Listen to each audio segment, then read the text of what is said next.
know, being stupid, he's got a lot of experience in it. I mean, while he was working for his uncle, driving his uncle and making money that way, not much money. I mean, he was up in the Bronx trying to muscle some money from drug dealers up there. You know, I mean, it's part of his nature. Yeah. So, I mean, doing a reality show he's got plenty of experience to do it. Well, the funny thing is, he plays the good guy, I play the bad guy when we go on these things. Because he says, Ross, you know, if you're not sticking a gun in somebody's face, how do you collect the money? So I said, well, you know, we bring invoices and we just talk to him. Well, you know what? He was collecting money without sticking a gun in the guy's face. They were beating the crap out of people, you know, and they were taking the money. Yeah, well, we don't do that. We don't do anything. We don't break the law, but we just, Yeah. you know, but it is going to be kind of high exposure for a little while and then just hoping do like a season and get out. Well, I don't know. I don't have too much experience with that type of show. But, I mean, like I say, he's got plenty of experience in that area, and he's going to be pretty good in it. Just as long as you can stop him from drinking and cursing, you know. Yeah, what would be some issues that he has in terms of, you know, drinking and acting like a nut, you know? Well, that's something he's always done, you know. I mean, he had me drinking with him. Got me sick. I mean, I had to keep up with him because I had to keep him talking, you know. And took a toll on me, too. No kidding, yeah. From New York when he got arrested, and we took him out of prison, and we went to a place out in Long Island. And from Long Island, we went to a place in Connecticut, I believe. Don't quote me because I'm not really sure anymore. And from there, we went to to a trailer, someplace upstate New York. And we brought his family up there. And Denise did the cooking. We stayed in another trailer. We had no heat. It was terrible. And you know, the people like my friend Artie Ruffles, they didn't want to come up there because it was terrible. And what he did, we got even. You know, we went to his hotel room, we turned his heater off, and we put cornflakes in his bed.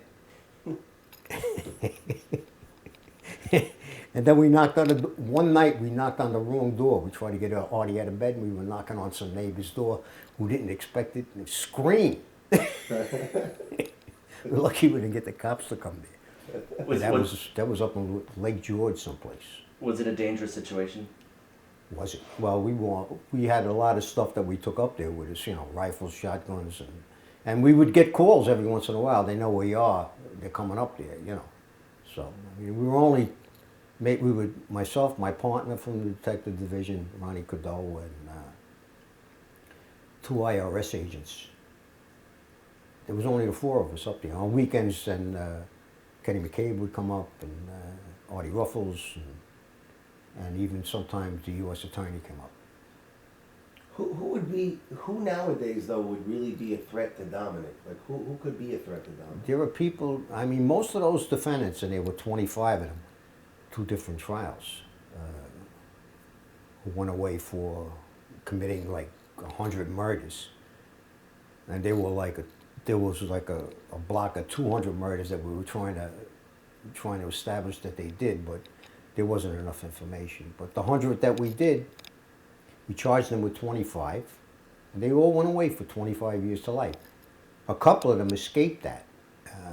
1 or 2 that I'm fully aware of are back in Bath Beach again, or back in Canarsie, and they're available, and they hang out in the same spots that Dominick used to hang out, and they're always asking about it. Yeah, that you know that they're asking. Oh yeah, yeah. That word gets back, and he usually finds out about it. But he'll come back to New York anyway.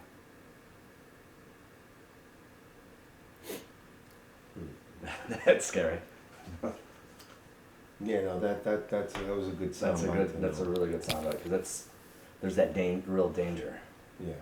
It's real. It was the most dangerous gang in New York that we knew of, and that's without reservation. I say that, you know, and based on statements that made by John Gotti and his crew, they didn't want to screw with them because they were all shooters, and they're all in jail now for life with no parole. Most of them. But like, do you think like a nephew or some like young buck coming up the ranks, Trying to make his points, yeah. trying to make his bones, Yeah. they would try to That take would, somebody like that. that out? would do it, you know. Whether or not they have an interest in him now, I don't know. You know, but why take that chance? So it is still around. The mafia is still around. Oh yeah, you'll never stop it. I mean, it's decreased a lot. And you know what? I went back a couple of times to the old neighborhood, and most of the clubs are closed. And Nino Gadget used to say it himself. You know, these clubs are going to be our ruination, and it's true. It brought a lot of attention, and as soon as people were looking at that club, they could figure out who was the boss and who was the underboss and who were the soldiers, and then they go after the boss and take him down Right. legally. So they exposed their So- whole thing. Yeah. When you were working, you knew who. Did they know who you were, and you knew who they were? Well, you know what? I always treated people the right way when they were arrested. I never put anything phony on them, and I always treated them like gentlemen. And when I walked down that avenue where they hung out, and my wife walked down there, my kids walked down there, my dog walked down there, they respected them. We never discussed business when they were around. There's always a smile and a hello. So I have no qualms with them. You know, most of them knew. You know, you did the crime, you pay the time. That's the way it goes.